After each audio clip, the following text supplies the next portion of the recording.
وَإِذْ قَالَ مُوسَى لِقَوْمِهِ يَا قَوْمِ إِنَّكُمْ ظَلَمْتُمْ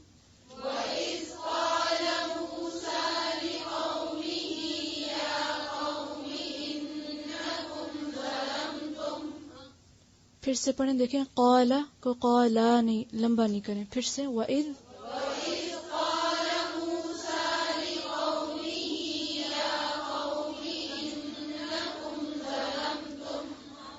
يَا قَوْمِ إِنَّكُمْ ظَلَمْتُمْ أَنفُسَكُمْ بِاتِّخَاذِكُمُ الْعِجْلَ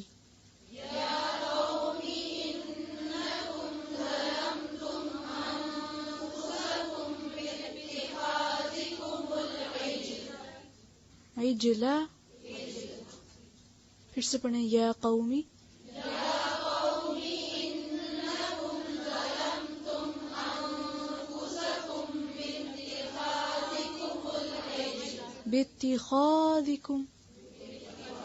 باتخاذكم العجل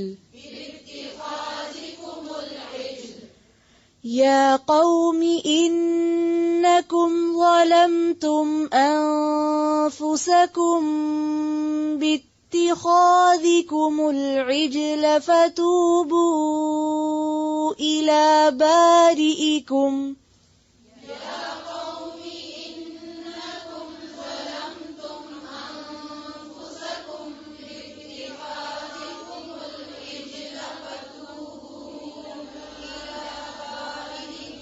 دیکھیں جو لفظ پڑھیں اسی پر کنسنٹریٹ کیا کریں.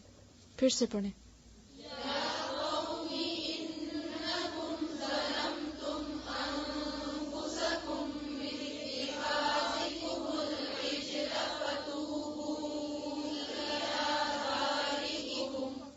سانس لے کر پھر شروع کریں.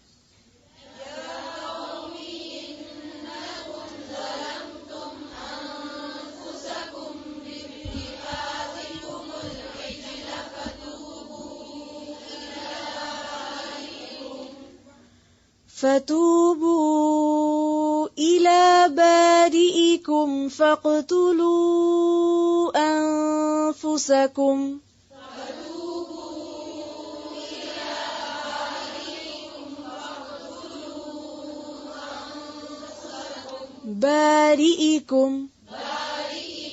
بارئكم فتوبوا إلى بارئكم فاقتلوا أنفسكم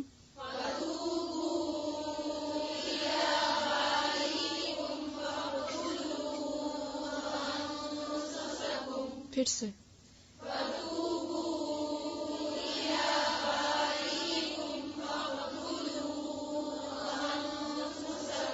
ایک آواز میں.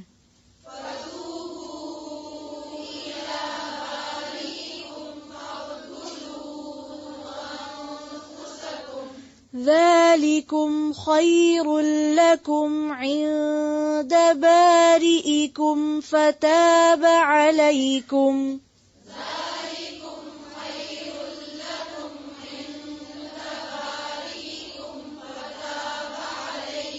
پھر سے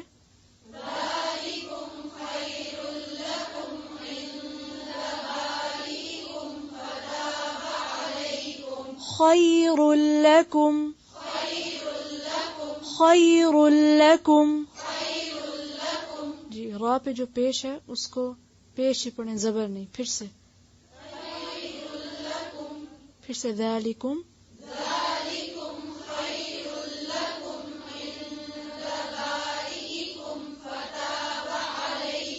انہ هو التواب الرحیم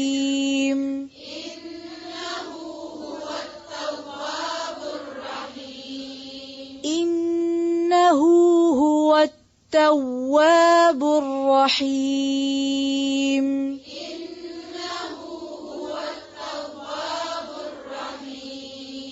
إنه هو التواب الرحيم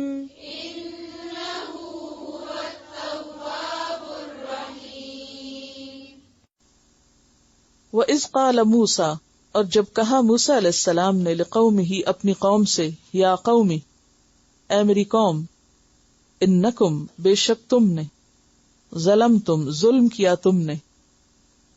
کیا روٹ ہوگا ظلم تم کا؟ زوئے لام میم ظلم. انفسکم، انفسکم کا روٹ کیا ہے؟ نون فے سین. ٹھیک ہے. باتخاذکم پیچھے گزر چکا، بوجہ بنانے تمہارے، الف خے ذال اخذ سے ہے، العجل بچڑے کو یعنی معبود، فتوبو پس توبہ کرو، الا طرف بارئکم. توبہ کا لفظ پیچھے گزر چکا نا. روٹ کیا تھا؟ تے واو بے. توبہ، توبہ کا مطلب ہوتا ہے پلٹ آنا، یعنی گناہ کو برا سمجھ کے چھوڑ دینا، غلطی کا اعتراف کر لینا، اس پہ شرمندہ ہونا، نہ کرنے کا وعدہ کرنا یا ارادہ کرنا، اور اگر کوئی کمی ہوئی ہے تو اس کی تلافی کرنا، یعنی کسی کے حق میں کمی تو اس کو پورا کر دینا.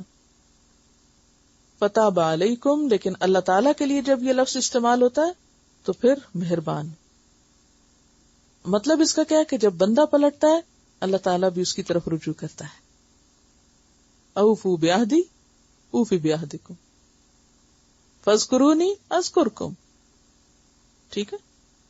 فتوبوا الی بارئکم، تو تم توبہ کرو اپنے پروردگار کی طرف. بارے، بارے کا لفظ جو ہے اس کا روٹ ہے بے رے حمزہ برآ. برآ کا مطلب ہوتا ہے پیدا کرنا. بارے، باری تالا جیسے ہم بولتے ہیں نا، یا باری تالا، تو یہ وہی لفظ ہے باری. لیکن بارے ہے، حمزہ ہے آخر میں، اللہ کے اسماء الحسنہ میں سے ہے. پیدا کرنے کے لیے لفظ خالق بھی آپ نے پڑھا، لیکن باری کا کیا مطلب ہے؟ عدم سے وجود میں لانا، یعنی کوئی چیز تھی نہیں اور اس سے بنا لینا. انسان تو ایسا نہیں کر سکتے نا کہ آؤٹ آف نتھنگ پیدا کر لیں، یعنی میٹر کے بغیر پیدا کرنے کو بارے کہتے. انسان کے لیے یہ ممکن ہی نہیں کہ میٹر کے بغیر کوئی چیز وہ بنا سکے. تو اللہ تعالی اور بندے میں فرق کیا ہے؟ یعنی بندہ بارے نہیں ہو سکتا، پہلی بار پیدا کرنے والا کہ جب کچھ بھی نہ تھا، عدم سے وجود میں لانے والا. اور اسی معنی میں پھر استعمال ہوتا ہے انوینشن کے لیے بھی، مخترع. لیکن آپ دیکھیے کہ انسانوں کی جتنی بھی انوینشن ہے وہ کوئی نئی چیز نہیں ہوتی، وہ صرف ڈسکور کرنا ہوتا ہے. یعنی وہ تھی صحیح، بس اس کو ڈھونڈ لیا، نکال لیا. تو جو ڈھونڈنے والے ہیں، نکالنے والے ہیں، ان کو تو ہم بہت امپورٹنس دیتے ہیں، ان کی ہر بات ماننے کو تیار ہیں. جس نے اصل میں بنایا اس کی طرف توجہ ہی نہیں. بہرحال فتوبوا الی بارئکم فاقتلوا، پس قتل کرو. قاف تے لام روٹ ہے قتل.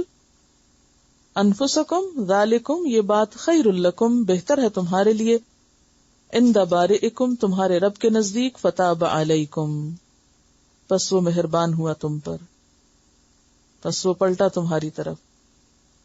انہ هو التواب الرحیم، بے شک وہ بہت زیادہ توبہ قبول کرنے والا. تواب کا لفظ جو ہے یہ فعال کے وزن پر ہے، مبالغے کا صیغہ، یعنی توبہ قبول کرنے سے کبھی نہیں تھکتا. جتنی دفعہ مرضی کرو وہ نہیں تھکے گا، وہ اس سے عاجز نہیں آتا، وہ کرتا چلا جاتا ہے. ہم تھک جاتے ہیں توبہ کر کر کے، یا شرم آ جاتی ہے، لیکن وہ نہیں تھکتا، وہ عاجز نہیں آتا اس سے کہ وہ توبہ قبول کرتا چلا جائے، کرتا چلا جاتا ہے جتنی دفعہ بھی کرو گے. یعنی لفظوں پہ غور کرنا کتنا ضروری ہے. الرحیم، رحم فرمانے والا، ریح میم سے بار بار رحم فرمانے والا. وَإِذْ قَالَ مُوسَىٰ لِقَوْمِهِ، اور جب موسیٰ علیہ السلام نے اپنی قوم سے کہا، یا قوم، اے میری قوم، انکم ظلمتم انفسکم، بے شک تم نے اپنی جانوں پر ظلم کیا ہے. کیسے؟ باتخاذکم العجل، بچڑے کو معبود بنا کر. تو اب کیا کرو؟ فتوبوا الی بارئکم، اپنے رب کے حضور توبہ کرو، اپنے پیدا کرنے والے کے سامنے توبہ کرو. فاقتلوا انفسکم، اس توبہ میں ایک شرط یہ بھی شامل ہے کہ تمہیں مجرموں کو قتل کرنا پڑے گا. ذالکم خیر لکم، یہ تمہارے حق میں زیادہ بہتر ہے. عند بارئکم، تمہارے رب کے نزدیک. فتاب علیکم، تو وہ تم پر مہربان ہوا. انہ هو التواب الرحیم، بے شک وہ توبہ قبول کرنے والا مہربان ہے. اب یہاں پر آپ دیکھیے کہ بچڑا بنانے کے بعد ان لوگوں کو جنہوں نے بچڑے کو پوجا تھا ان کو قتل کرنے کا حکم دیا جا رہا ہے. موسیٰ علیہ السلام کے بعد قوم 3 حصوں میں بٹ گئی. ایک وہ لوگ تھے جنہوں نے بچڑا بنانے میں تعاون کیا اور اس عمل میں شریک رہے، پھر اس کو معبود بنا لیا، اس کو پوجا. دوسرے وہ تھے جنہوں نے اس کام سے روکا کہ یہ نہ کرو. تیسرے وہ تھے جو بالکل لا تعلق رہے، نہ انہوں نے روکا اور نہ ہی انہوں نے حصہ لیا. اب ہوا کیا کہ جنہوں نے حصہ نہیں لیا تھا اس کام میں، انہیں کہا گیا کہ تم انہیں مارو جنہوں نے شرک کیا تھا. اور یہ یاد رکھیے، یعنی توبہ کے مختلف درجے یا گناہوں کی جو معافی ہوتی ہے یہ مختلف درجوں پر ہوتی ہے. نمبر 1، کچھ گناہ ایسے ہوتے ہیں کہ جن کو نیکیاں مٹاتی جاتی. ان الحسنات یذہبن السیئات، یہ کون سے گناہ ہوتے ہیں؟ چھوٹے چھوٹے، یعنی بھول چوک، خطائیں. سب سے پہلے تو وضو آپ کے گناہوں کو دھونے کا سبب بنتا ہے، پھر آپ کی نماز باقی حصے کو مٹا دیتی. لیکن کچھ گناہ ایسے ہوتے ہیں کہ اس کے لیے بذات خود توبہ کرنی پڑتی ہے، معافی مانگنی پڑتی ہے کہ یا رب تو مجھے معاف کر دے. یعنی بعض قصور اتنے سنگین ہوتے ہیں کہ ان کے لیے معافی مانگنی پڑتی ہے، تو وہ مانگنے سے معاف ہوتے ہیں. اور اس کے لیے حکم بھی دیا گیا ہے کہ تم توبہ کرو.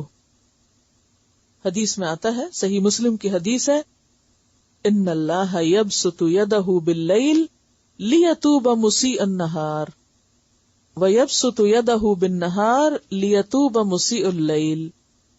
اللہ تعالی رات کو اپنا ہاتھ پھیلاتا ہے یعنی بندوں کی طرف تاکہ دن کا گناہگار توبہ کر لے، اور دن کو اپنا ہاتھ پھیلاتا ہے تاکہ رات کا گناہگار توبہ کر لے.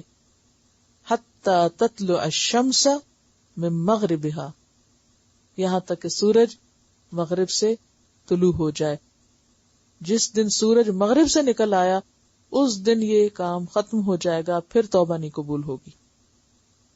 تو گناہ ہوتے ہی پتہ چل جائے، احساس ہو جائے تو فوراً توبہ کرنی چاہیے. رات کو تو دن کو کر لینی چاہیے، دن کو تو رات کو کر لینا چاہیے، ڈیلے نہیں کرنا چاہیے کہ کوئی پتہ نہیں کہ خود کب ختم ہو جائے. تو کچھ گناہوں کے لیے خود معافی مانگنی ہوتی ہے، اور تیسرے وہ گناہ ہوتے ہیں کہ جن کا جرمانہ بھی بھرنا پڑتا ہے، رینسم پے کرنا ہوتا ہے، فائن بھی ہوتا ہے اس کے ساتھ. مثلا جتنے بھی کفارے ہیں، مثلا قتل کا کفارہ ہے، یا اسی طرح اور کچھ گناہ ہیں جن پر حد بھی جاری ہوتی ہے، مثلا زنا ہے یا شراب ہے. ہاں یہ الگ بات ہے کہ اگر گناہ کھلا نہیں تو بندے نے الگ سے معافی مانگ لی اللہ سے، تو وہ ایک الگ چیز ہے. اسی طرح جیسے اگر کوئی شخص اپنی بیوی سے زہار کرتا ہے تو وہ صرف یہ کہہ کے نہیں چھٹ سکتا کہ میں نے توبہ کر لی، اس کو اس کا کفارہ دینا ہوگا. اور وہ کفارہ کیا ہے؟ غلام آزاد کرنا. اگر وہ نہیں اویلیبل تو پھر 2 مہینے کے مسلسل روزے. یہ بیوی کو ستانے کی سزا ہے. یہ 28ویں پارے میں سورۃ المجادلہ جو ہے اس میں پڑھ کے سنا دیتی ہوں. والذین یظاہرون من نسائہم ثم یعودون لما قالوا فتحریر رقبۃ من قبل ان یتماسا. وہ لوگ جو اپنی بیویوں سے زہار کرتے ہیں، زہار کرنا ہوتا ہے اپنی بیوی کو ماں کہہ دینا، ثم یعودون لما قالوا، پھر وہ اپنے قول سے پلٹنا چاہتے ہیں، یعنی یہ بھی طلاق کی ایک قسم ہوتی ہے، پھر وہ اپنی بات سے پلٹنا چاہتے ہیں کہ نہیں ہم سے غلطی ہوئی، فتحریر رقبۃ، تو غلام آزاد کریں، من قبل ان یتماسا، اس سے پہلے کہ ایک دوسرے کو ہاتھ لگائیں، ذالکم توعظون بہ، تمہیں اس بات کی نصیحت کی جاتی ہے، واللہ بما تعملون خبیر، فمن لم یجد فصیام الشہرین متتابعین، جس کو غلام نہ ملے آزاد کرنے کو، وہ 2 مہینے کے مسلسل روزے رکھے، کنٹینیوس، ایٹ اے اسٹریچ، من قبل ان یتماسا، فمن لم یستطع، جو یہ نہ کر سکے، فاطعام 60 مسکینا، 60 مسکینوں کو کھانا کھلائے، ذالک لتؤمنوا باللہ ورسولہ، یہ اس لیے کہ تم اللہ اور اس کے رسول پر ایمان لاؤ، یہ ایمان کا تقاضا ہے، وتلک حدود اللہ، اور یہ اللہ کی حدود ہیں، وللکافرین، اور انکار کرنے والوں کے لیے عذاب علیم، دردناک عذاب ہے۔ تو اس سے کیا پتہ چلتا ہے کہ کچھ قول ایسے ہیں یا کچھ باتیں ایون ایسی ہیں یا کچھ کام ایسے ہیں کہ ان سے توبہ کرتے وقت انسان کو کفارہ بھی دینا پڑتا ہے، اور یہاں شرک کے گناہ کی معافی کے لیے بنی اسرائیل کو کیا حکم دیا گیا تھا کہ اپنی جانوں کو قتل کرو۔ اب اپنی جانوں سے کیا مراد ہے؟ بعض نے اس سے مانا لیا خودکشی کرو، تو یہ تو حکم نہیں ہے، خودکشی نہیں ہے۔ دوسرا مانا کیا ہے کہ اپنے ہی لوگوں کو قتل کرو، تو کون کس کو کرے؟ تو اس کے لیے کہا گیا ایک دوسرے کو مارے، تب ایک دوسرے کو جس نے جرم ہی نہیں کیا اس کو کیوں مارا جائے؟ تو اس میں جو دوسری رائے ہے کہ جس نے روکا نہیں تھا وہ مارے اس کو جس نے غلط کام کیا تھا، تو اس طرح ان کی معافی ہوئی۔ انہ هو التواب الرحیم، بے شک وہ بہت توبہ قبول کرنے والا مہربان ہے۔